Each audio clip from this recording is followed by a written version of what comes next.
Graças e paz, irmãos. Amém? Nosso último estudo de Efésios, finalizando aí mais uma carta, mais um livro da Palavra do Senhor. E vamos estudar então essa última parte, essa quinta parte aí do estudo do livro. Amém? Vamos orar. Pai, mais uma vez, diante do Senhor nos rendemos, diante do Senhor nos prostramos, diante do Senhor reconhecemos a nossa total dependência de Ti. Pedimos que agora o Senhor venha falar conosco, falar com a Tua igreja, falar com o Teu rebanho, alimentar o Teu rebanho por meio da Tua palavra. Essa é a nossa oração e fazemos no nome poderoso de Jesus. Amém. Amém? Vamos lá. Então hoje, já está aí, você pode acompanhar com a folhinha. A gente vai ver nessa quinta parte mais os últimos 3 trechos que faltaram do que a gente já estudou, ok? É o trecho do capítulo 3, do 1 até o 13. Aí no capítulo 4, do 17 ao 24. E do capítulo 5, do 22, do 5 até o 6, versículo 9. E aí a gente fecha todo o livro, todos os trechos, e a gente finaliza o estudo de Efésios. Amém? Vamos lá então. O primeiro trecho, aí... Ainda falando agora, vai pegar tanto a nossa posição quanto a nossa ação em Cristo, né? Esse estudo. Que é o capítulo 3 vai falar da nossa posição ainda, e o 4, o 5 e o 6, que a gente vai pegar aí trechos de cada capítulo, vai falar da nossa ação em Cristo. Como viver agora essa nossa vocação, né? Viver da maneira digna da nossa vocação. Então essa primeira parte vai falar sobre a proclamação do mistério. Que mistério é esse que Paulo está falando aqui, né? Versículos, então, 3, capítulo 3, versículo 1 ao 13. Vamos lá? Diz assim: Por essa razão oro eu, Paulo, prisioneiro de Cristo Jesus, em favor de vocês, gentios. Certamente vocês ouviram falar da responsabilidade imposta a mim em favor de vocês pela graça de Deus. Isto é, o mistério que me foi dado a conhecer por revelação, como já lhes escrevi em poucas palavras. Ao lerem isso, vocês poderão entender a minha compreensão do mistério de Cristo. Esse mistério não foi dado a conhecer aos homens de outras gerações, mas agora foi revelado pelo Espírito aos santos apóstolos e profetas de Deus. Significando o quê? Que mistério é esse? Mediante o Evangelho, os gentios são co-herdeiros com Israel, membros do mesmo corpo e coparticipantes da promessa em Cristo Jesus. Deste evangelho me tornei ministro pelo dom da graça de Deus, a mim concedida pela operação do seu poder. Embora eu seja o menor dos menores de todos os santos, foi-me concedida esta graça de anunciar aos gentios as insondáveis riquezas de Cristo e estabelecer a todos a administração desse mistério, que durante as épocas passadas foi mantido oculto em Deus, que criou todas as coisas. A intenção dessa graça era que agora, mediante quem? A igreja, a multiforme sabedoria de Deus, se tornasse conhecida dos poderes e autoridades nas regiões celestiais, de acordo com o seu eterno plano, que ele realizou em Cristo Jesus, nosso Senhor, por intermédio de quem temos livre acesso a Deus com confiança pela fé nele. Portanto, peço-lhes que não desanimem por causa das minhas tribulações em seu favor, pois elas são uma glória para vocês. 2 perguntinhas aí para a gente refletir nesse trecho. E óbvio, pegando essa ideia primeiramente do mistério aí. O que é? Qual é o mistério, então, revelado para Paulo pelo Espírito Santo? Ele mesmo fala que é o Espírito Santo que revelou a ele. E quem é o agente desse mistério hoje? Quem é o agente para manifestar, para revelar esse mistério hoje? Vamos lá, então. Primeira parte, então, da pergunta. O Espírito Santo, então, revela um mistério que, desde as épocas passadas, estava oculto em Deus. E que mistério é esse? Está ali no versículo 5, o 6, ele fala ali, o 6, significando que, mediante o Evangelho, os gentios são agora co-herdeiros com Israel, membros do mesmo corpo e coparticipantes da promessa em Cristo. Qual que é esse mistério, então?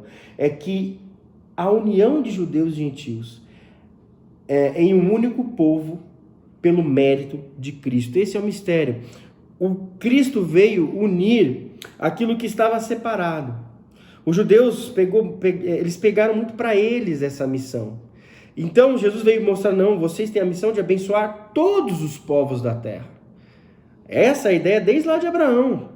Então agora em Cristo vocês vão continuar, mas só que eles pararam com isso. Eles, na verdade, até rejeitavam os gentios, eles não tinham contato com os gentios. Então agora esse mistério que está lá revelado, ali atrás, Paulo, ele recebe pelo Espírito Santo a revelação desse mistério.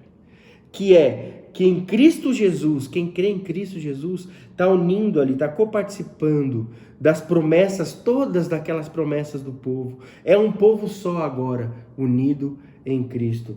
Esse é o mistério. E quem que é o agente desse mistério? E o agente responsável para anunciar esse mistério é a igreja.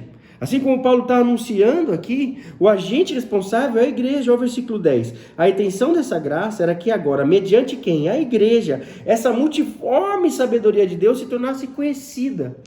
Ou seja, a igreja tem a missão de revelar isso. A igreja tem a missão de manifestar isso. E algo interessante é que essa é justamente a missão de Paulo. Se a gente pegar ali em Atos capítulo 9, versículo 15, fala assim: mas o Senhor disse a Ananias, vá, este homem, falando de Paulo, né, conhecendo o contexto ali, quando Paulo cai do cavalo e tudo mais e tal.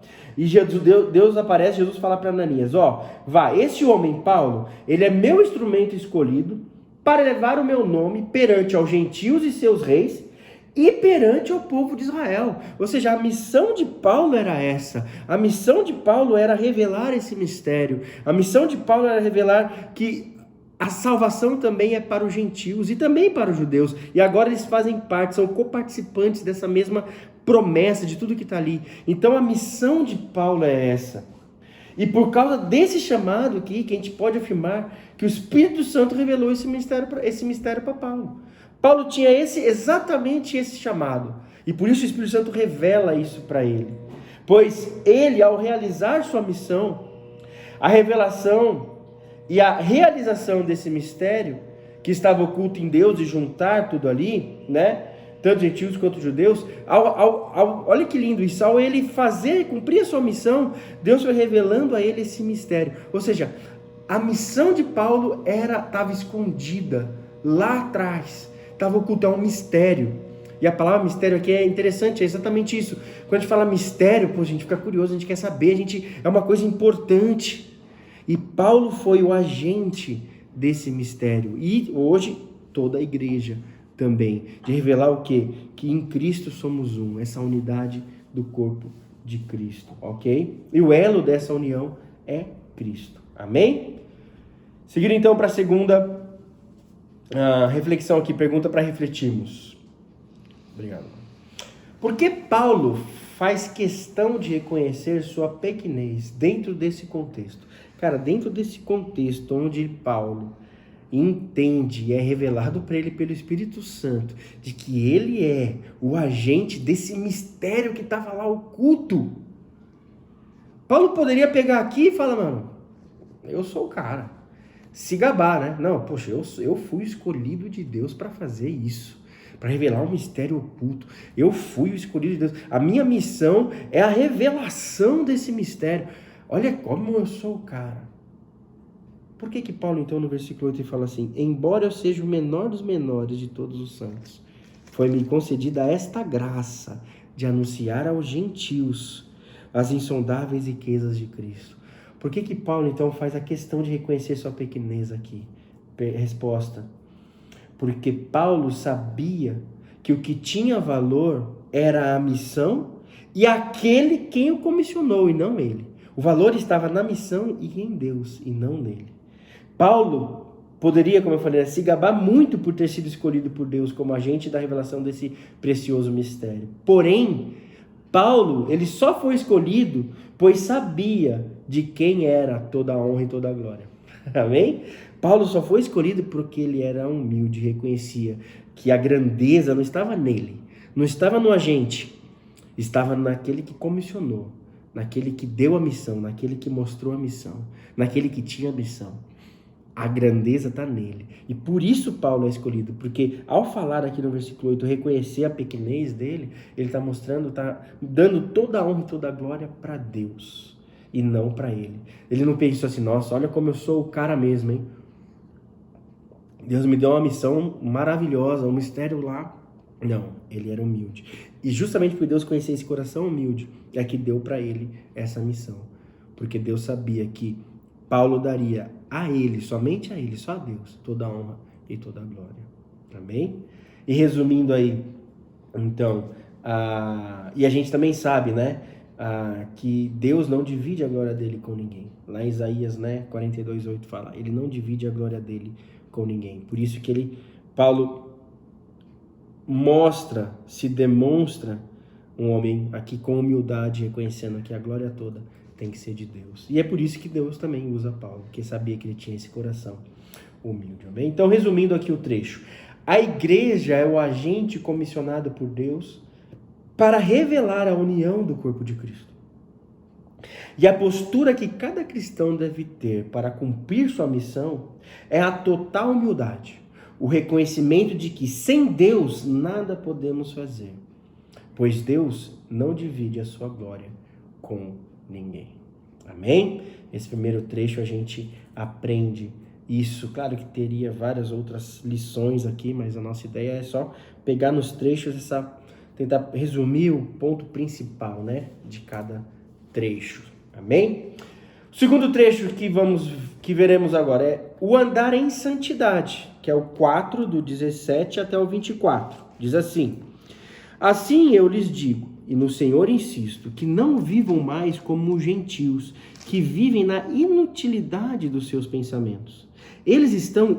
Vivem na inutilidade dos seus pensamentos. Eles estão obscurecidos no entendimento e separados da vida de Deus, por causa da ignorância a qual estão, devido ao endurecimento do seu coração.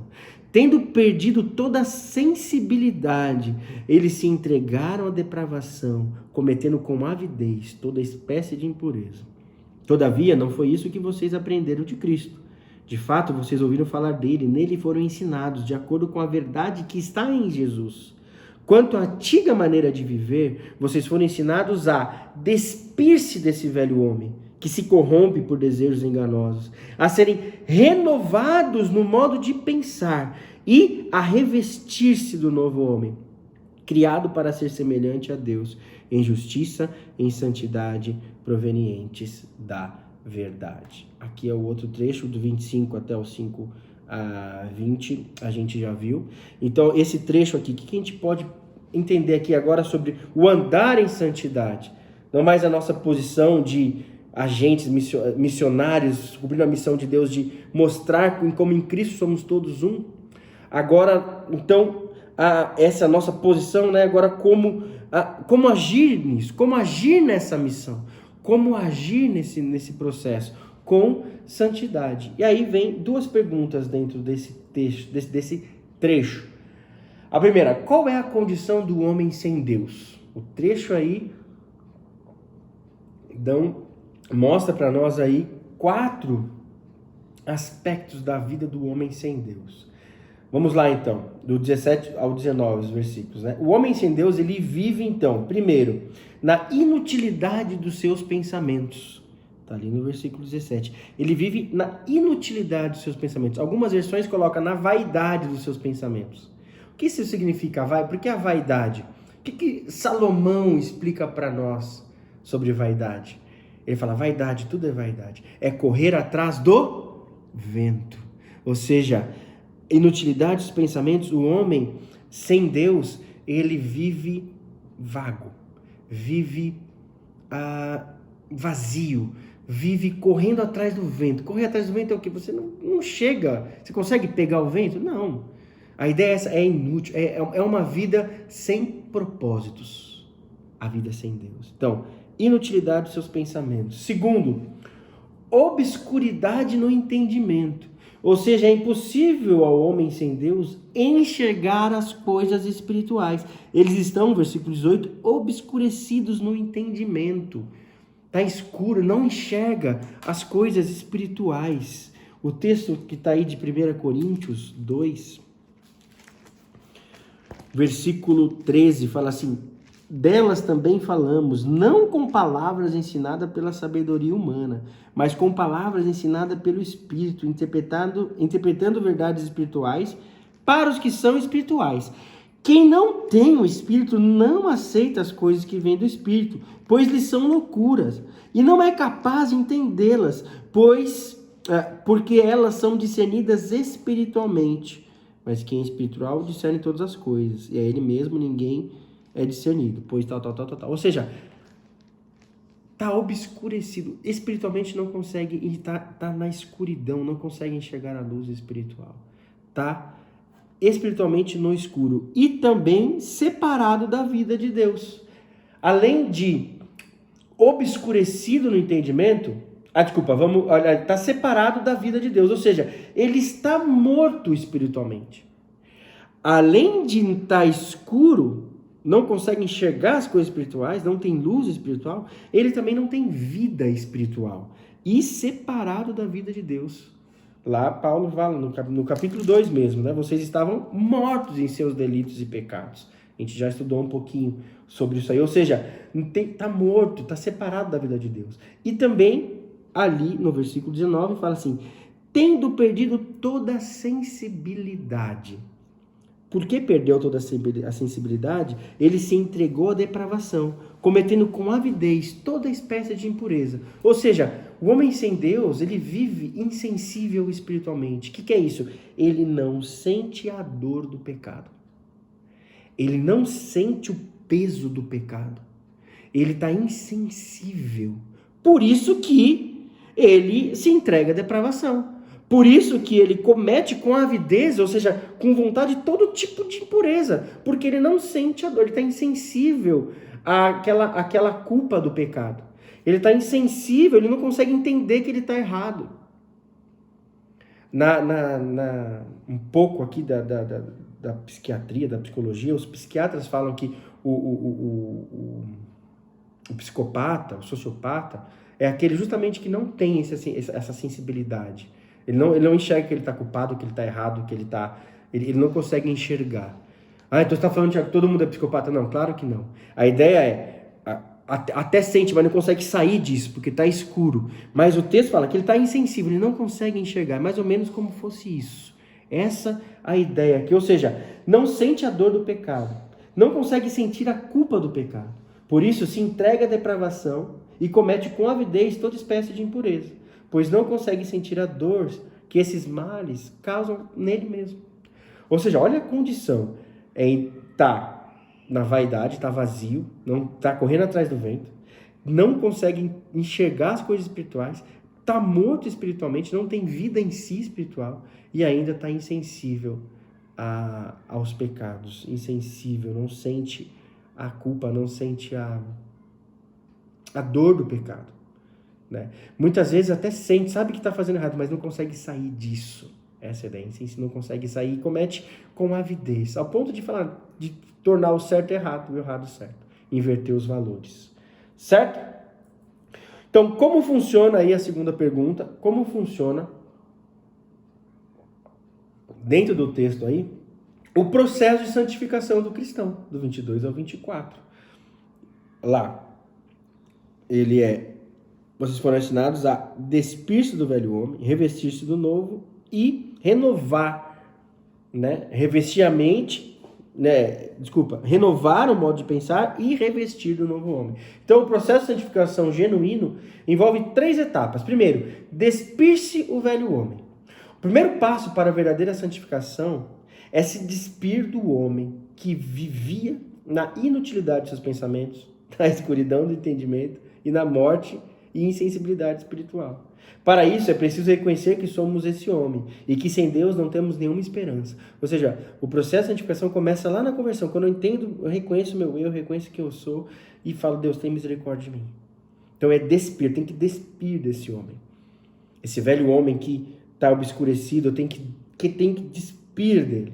Tenho que tirar ele, esse homem que vive o que ele fala aqui, se entregando, né, com avidez ao pecado, eu tenho que abandonar ele. Tenho que tirar ele de mim. E segundo, tirando ele de mim, agora nu, a ideia, estou despido, eu estou nu. Eu preciso fazer o que agora? Primeiro, antes de me revestir, eu preciso renovar aqui a minha mente. Porque a minha mente antes era voltada para essa obscuridade, era voltada para essa sabedoria humana, era voltada... Agora eu esvaziei disso, eu preciso encher agora com o quê? Renovar a mente, versículo 22. A serem renovados no modo de pensar. Ou seja, o segundo passo para a verdadeira santificação é alimentar a mente e o coração com a palavra de Deus.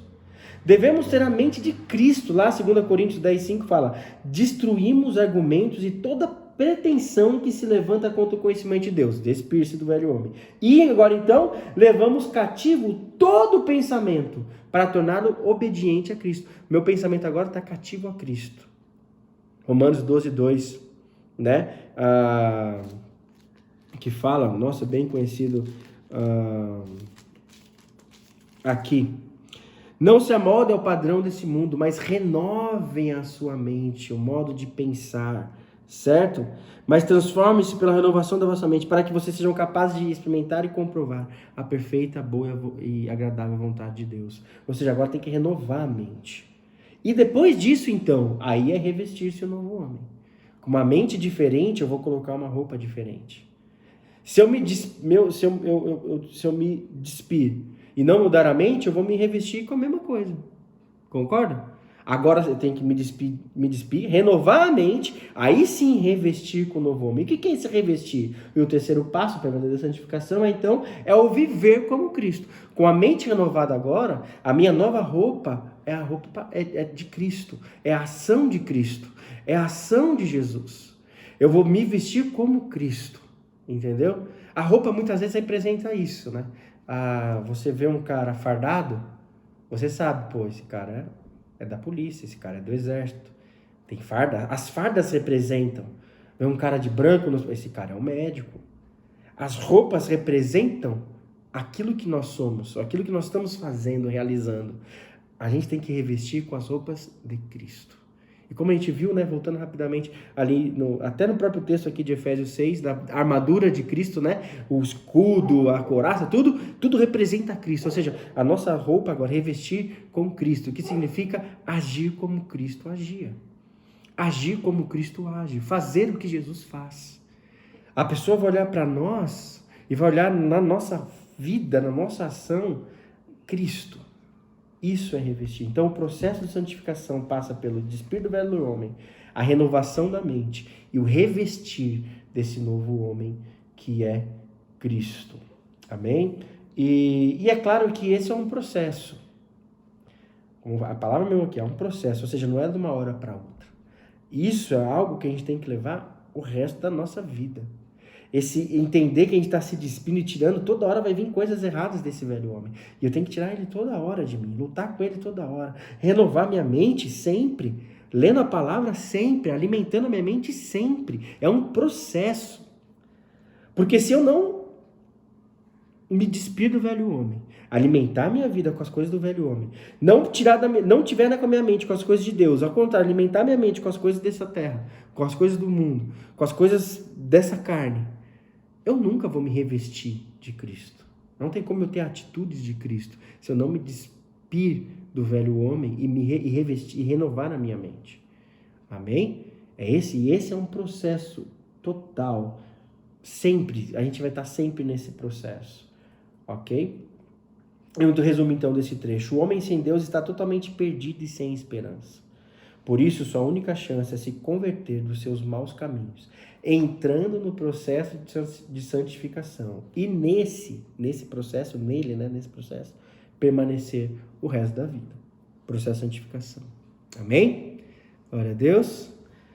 Último trecho aí, então, nos despedindo de Efésios, o 5:22, começando lá.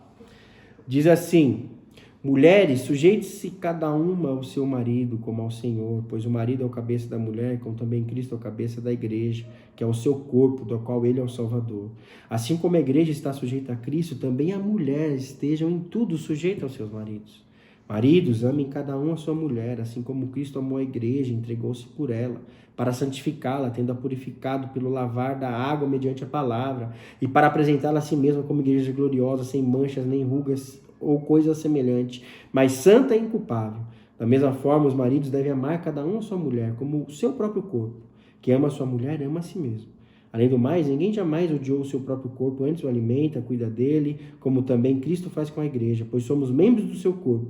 Por essa razão, o homem deixará o pai e mãe, se tornará se unirá à sua mulher, e os dois se tornarão uma só carne. Este é um mistério profundo. Refiro-me, porém, a Cristo e à igreja. Portanto, cada um de vocês também ame a sua mulher, como a si mesmo, e a mulher trate o marido com todo respeito. Filhos, obedeçam seus pais no Senhor, pois isso é justo. Honra o teu pai e tua mãe. Este é o primeiro mandamento com promessa, para que tudo te corra bem e tenhas longa vida sobre a terra. Pais, não irritem seus filhos, antes criem-nos segundo as instruções e o conselho do Senhor. Escravos, obedeçam aos seus senhores terrenos com respeito e temor, com sinceridade de coração, como a Cristo. Obedeça-lhes, não apenas para agradá-los quando eles observarem, mas como escravos de Cristo, fazendo de coração a vontade de Deus. Sirvam seus senhores de boa vontade, como servos, como servindo ao Senhor e não aos homens. Porque vocês sabem que o Senhor recompensará cada um pelo bem que praticar, seja escravo, seja livre. Vocês, senhores, tratem seus escravos da mesma forma, não os ameacem, uma vez que vocês sabem que o Senhor deles e de vocês está nos céus, e ele não faz diferença entre as pessoas. Todo esse trecho aí, amém? Claro, de novo, que tem vários pormenores de relacionamento marido e mulher, ações, deveres da mulher, deveres do marido, dos filhos, dos trabalhadores, tem vários pormenores aí. Porém, eu quero fazer uma pergunta só, de novo, porque a nossa ideia é resumir todo o trecho e toda uma coisa mais resumida aqui para o nosso estudo. E se a gente pegar todo esse trecho que a gente leu, o que resume? A pergunta é essa: qual é o grande segredo dos nossos relacionamentos interpessoais? Seja marido e mulher, seja pai e filho, seja mãe e filho, seja empregado e trabalhador, e o trabalhador, né? Qual que é o segredo que está aqui? O que a gente percebe aqui nas entrelinhas? E a resposta é: esse trecho nos revela que o grande segredo dos relacionamentos interpessoais é pensar no lugar do outro, é ter empatia, e assim agir visando sempre o bem do outro e não o nosso. E agir dessa forma é obedecer a Cristo, é demonstrar nossa submissão à vontade de Deus. Ou seja, quando eu amo a minha esposa, ou a mulher é submissa ao marido, eu cuido dos meus filhos, os filhos são obedientes, honram os pais e tudo mais, isso tudo está mostrando a nossa submissão a Cristo. E a melhor maneira de fazer isso é se colocar no lugar do outro. Como eu tenho que tratar minha mulher? Deixa eu me colocar no lugar da minha mulher. O que eu tenho que fazer? O que ela espera? E eu vou fazer. É pensar mais no outro do que em si. Isso, marido e mulher, pai e filho, tudo, patrão e empregado, tudo. Todos os relacionamentos estão baseados em como eu vou tratar o outro. Eu me colocar no lugar do outro. Amém? Isso, na verdade, o que é isso? É cumprir o segundo mandamento. Que Jesus deu uma esticada nele, né? Ele fala lá em João 13:34. Antes era amai como vocês se amam, né? Agora Jesus muda, ele fala: amem-se uns aos outros. Como eu vos amei, vocês devem amar uns aos outros. Se nós amarmos como Cristo amou, como Cristo espera, e até um pouquinho aqui do que fala, né? Vocês, maridos, devem amar a sua esposa como Cristo amou a igreja. Ou seja, se a gente colocar Cristo como referência, como que Cristo trataria o meu filho? Como que Cristo trataria minha esposa? Como que Cristo trataria meu marido? Como que Cristo trataria meu empregado? Como que Cristo trataria meu patrão? Então, amar como Cristo. Se eu fizer isso, além de me colocar no lugar do outro, né, que é a primeira parte do mandamento que está lá no Antigo Testamento, né, amai-vos uns aos outros, né, como você mesmo se ama uns aos outros, ou seja, se colocar no lugar do outro. É um pouco além disso, não é só isso, mas é além disso. É amar como Cristo amou. Como que Cristo ama minha esposa? Como Cristo ama meu marido e vice-versa. Ou seja, o resumo dos nossos relacionamentos interpessoais depende da maneira como eu enxergo. Se eu me coloco no lugar da pessoa e tento fazer e amar aquela pessoa como Cristo ama, como Cristo se entregou e ama essa pessoa. Amém? O resumo então aqui: a melhor forma de cumprirmos nossa vocação, que é o do 4 em diante, né? Do capítulo 4 em diante, que fala sobre a nossa vocação aqui. É viver amando o próximo, lembrando do amor que Jesus tem por ele. E assim manifestar esse amor por meio das nossas atitudes. Aqui são todas atitudes de amor. Amém? E concluindo então, a igreja é o instrumento que Deus usa para revelar sua vontade aos homens. Seu plano, toda a sua vontade. Por isso, para sermos bons agentes de Deus, precisamos nos humilhar e santificar a nossa vida. Amém? Que isso possa ficar no nosso coração, no teu coração. E a partir da semana que vem, conversar com o pastor Edgar, ver qual livro a gente vai começar a estudar a partir da semana que vem. E conforme vai correndo a semana, a gente põe aí o aviso de qual livro vai ser. Amém? Que Deus te abençoe, que Deus continue usando a sua vida. Amém.